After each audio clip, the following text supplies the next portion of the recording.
ഈശോയുടെ തിരുഹൃദയ വണക്കം 1-ാം തീയതി. ഈശോയുടെ ദിവ്യഹൃദയത്തെ പ്രത്യേക വിധത്തിൽ വന്ദിക്കുന്നതിൻ്റെ രഹസ്യം. ദൈവപുത്രനായ മിശിഹ മനുഷ്യാവതാരം ചെയ്തുവെന്നുള്ളത് സംശയം കൂടാതെ അംഗീകരിക്കേണ്ട ഒരു വിശ്വാസ രഹസ്യമാണ്.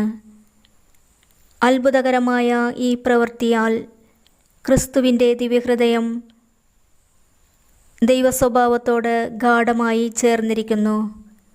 തന്നിമിത്തം ക്രിസ്തുവിൻ്റെ ഹൃദയം ദൈവിക ഹൃദയം തന്നെയാണ്.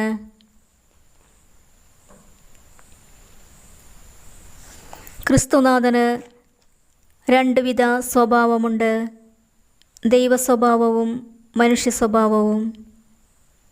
ഈശോ ദൈവമായിരിക്കയാൽ സ്വർഗത്തിൽ മാലാഖമാരും സ്വർഗവാസികളും